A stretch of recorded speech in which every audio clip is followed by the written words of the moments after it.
Hola, mi nombre es Mayumi Sun y quiero darles una cordial bienvenida a mi canal, en el cual hablaremos a son de videoblog sobre una serie de libros asignados por la Cátedra de Lenguaje aplicado a los medios de comunicación.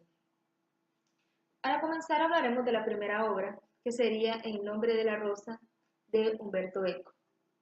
Si podemos ver, la obra es bastante extensa, sin embargo vale la pena leerla.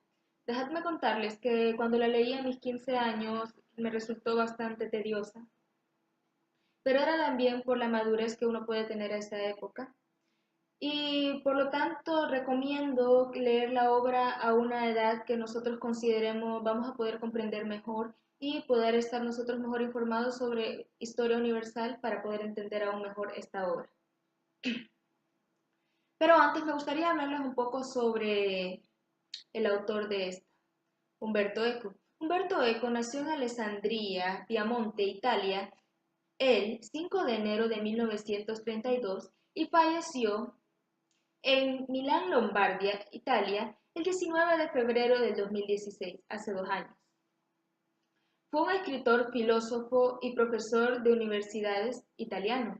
Fue un autor de numerosos ensayos sobre semiótica, estética, lingüística y filosofía, así como de varias novelas, siendo El nombre de la rosa la más conocida. Pero ¿por qué esta obra tiene un alto simbolismo para la biografía del autor? Resulta que si nos referimos a una estética, a una aplicación de la semiótica dentro de una obra, tenemos que considerar El nombre de la rosa como primera opción.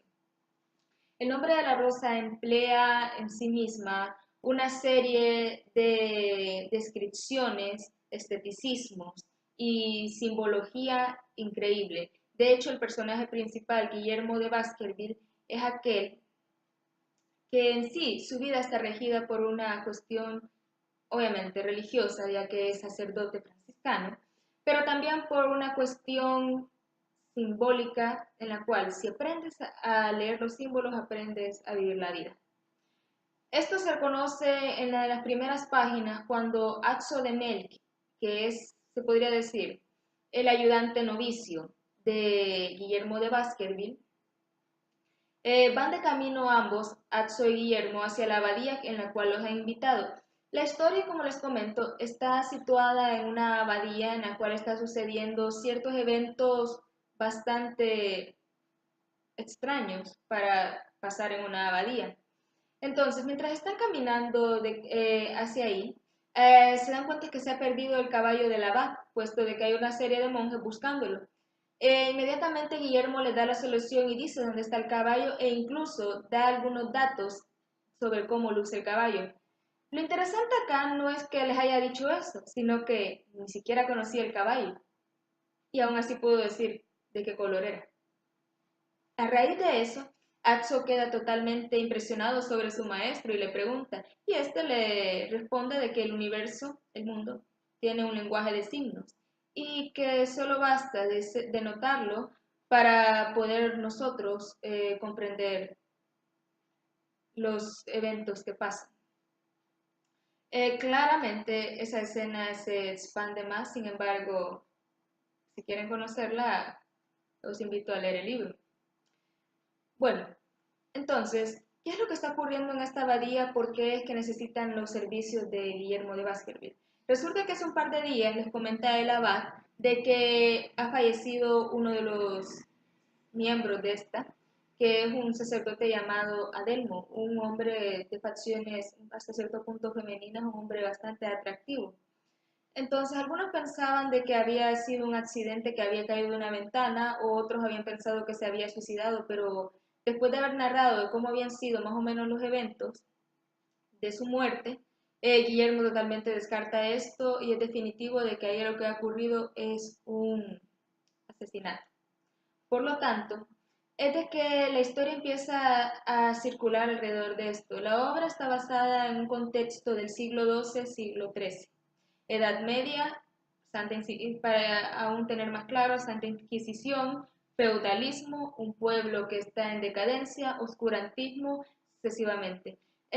Podemos darnos cuenta también de que la iglesia no solo cometía los errores de matar a las personas de las maneras más crueles que se ha conocido en la historia, sino que también no era tan limpia en sus miembros. ¿Por qué?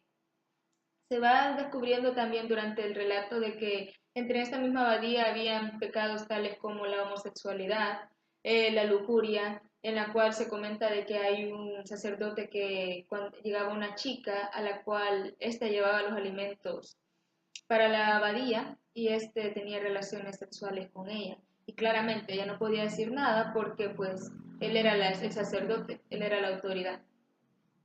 Entonces esta debía de callar. Sucesivamente van ocurriendo otros eventos en los cuales durante este relato que dura 7 días y se va dividiendo, según la historia comenta, alrededor de ciertos tiempos que son determinados, por lo que es una secuencia que podemos observar acá, que nos habla sobre los horarios que se viven dentro de una abadía y que también, dejadme mencionar, de que son los mismos que también pueden ser en un convento, como son maitines, laudes, prima, tercia, sexta, nona, vísperas y completas. Maitines es aquella que entra entre las 2:30 y 3 de la noche, laudes de 5 y 6 de la mañana, prima hacia las 7:30, poco antes de la aurora, y así sucesivamente nos va contando más o menos en qué momento se va ubicando cada una de los horarios que nos va a ir comentando de la obra durante cada uno de los 7 días. Entonces, pero ¿a qué se debe el motivo de este asesinato? Resulta que no es solo uno. Durante el relato ocurren lo que serían 5 asesinatos. Entre ellos cabe mencionar el de el mismísimo Abad, el de Sebengario, Adelmo y Venancio. Ellos son algunas de las víctimas que mueren durante la historia. Pero ¿por qué es que se da esto? Resulta que dentro del relato se cuenta de que hay una conversación en la cual se habla sobre que la risa es pecado, que cuando se le vio a Jesucristo reír, cuando en algún momento de la Biblia se dijo de que Cristo había reído a carcajadas o algo por el estilo, pues para nada, entonces era como que eso era parte de un pecado, lo cual es hasta cierto punto gracioso para nosotros, lo podríamos considerar, debido a que nosotros hoy en día reímos libremente. Entonces, se consideraba también la risa como algo tonto, como de algo de gente tonta. Pero bien, cada trama tiene su historia que a veces puede sonar un poco hasta absurda, pero eso no le quita lo grandioso al libro. Resulta que a Guillermo se le da permiso de caminar por toda la abadía a sus anchos, excepto un lugar, la biblioteca. ¿Pero por qué la biblioteca no es permitida? Bueno, es que es el tesoro más grande que tiene esta abadía. ¿Y por qué? Puesto de que a pesar de tantas cosas, es esta abadía la que ha permitido conservar en sí fielmente manuscritos de tiempos inmemorables. Entonces, incluso de otras abadías, incluso hasta más ricas, siempre llegaban a terminar a esta por la increíble biblioteca que tenía. Y claro, Guillermo, siendo también un hombre tan curioso, tenía que entrar a esa abadía. Tenía que entrar a esa abadía y tenía que conocer esa grandiosa biblioteca. Durante los asesinatos que van ocurriendo, también Guillermo se va acercando más al motivo del por qué están muriendo los sacerdotes, ahí los demás monjes. Resulta que hay un dato peculiar. En la yema de los dedos, cabal en estos dedos, ellos poseían una pigmentación como morada azulada en la yema de los dedos. Y cada uno de los que fueron asesinados tenían esa marca. Claro, hay uno de ellos que por los celos es asesinado directamente sin haber pasado eso. Pero, ¿qué es en sí? Lo que pasaba es que estaban siendo envenenados. ¿Y cómo? Bueno, ya adelantándonos bastante, nos damos cuenta de que había un manuscrito que había sido escrito por Platón con respecto sobre un tratado sobre la risa. Entonces, todos querían encontrar ese libro porque era algo prohibido y el ser humano tiene la tendencia a ser curioso. Entonces, como dicen, la curiosidad mató al gato. Y eso fue realmente lo que pasa dentro de esta obra. Lo que pasa es que sí, cuando ellos leían ese mentado manuscrito, resulta que hacían esto.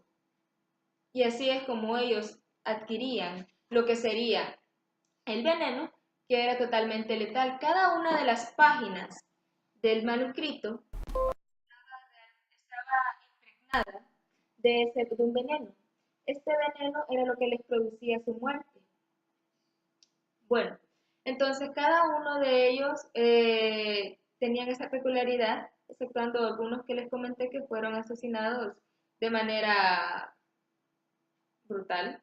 Resulta que la segunda muerte en lo personal me parece bastante despiadada la manera que lo hacen en el corral de los cerdos. En lo personal me pareció bastante brutal. En fin, también dejadme comentarles de que dentro de la obra ocurre una cuestión en la que incluso el mismo Atso de Melk tiene una cuestión de no sé qué hacer. No sé si ser franciscano, si serme benedictino, si serme dominico. No lo sabe. Incluso llega a pensar también de que se ha enamorado cuando por azares de la vida se encuentra con una mujer y esta mujer y él tienen relaciones sexuales.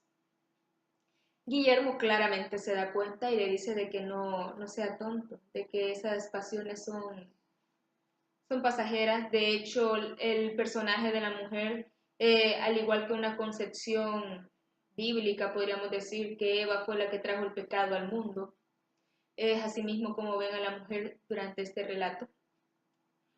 Esa parte realmente, y honestamente, la mayoría de los libros, a la mujer se puede llegarla a ver como la manzana de la discordia, la que trae el pecado, la que trae un problema. Pero no podemos encerrar en esta obra de que aquí una mujer fue toda la razón por la que haya pasado todo esto. Realmente ella no tiene nada que ver. Por eso descartamos que si en el nombre de la rosa se refiere a una mujer.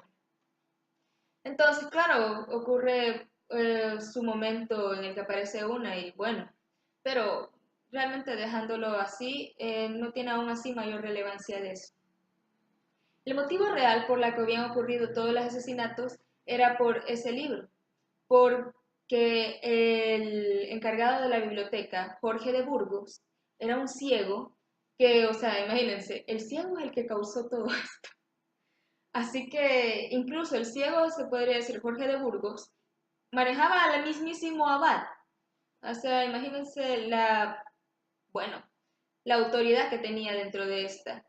Finalmente, para ir acortando, la biblioteca se quema y se pierden la mayoría de manuscritos y para esto ya han muerto bastantes personas y la abadía realmente se destruye después de haberse empezado a quemar la biblioteca, se termina de quemar una gran parte de la abadía y bueno, después de esto, ya habiéndose descubierto cuál había sido la razón por la cual se daban todos estos asesinatos y además de la gran carga semiológica que van a encontrar durante esta historia, déjenme decirles de que es impresionante la manera en que todo esto sucede. Entonces, finalmente, Atso y Guillermo se retiran de lo que sería la abadía y siguen su camino. Obviamente con el tiempo estos se separan, puesto de que Atso decide mejor ser parte de la orden benedictina y no de la orden franciscana de la cual era su maestro, a pesar de que él consideraba que su maestro, y siguió considerando hasta el último día de su vida, que su maestro había sido una de las personas más sabias que él había conocido en toda su vida y que era él a quien le debía lo que él era en ese momento, llegó a ser. Así que la obra en lo personal me parece increíble. En ningún momento te da la oportunidad de decir, yo sé quién fue el que hizo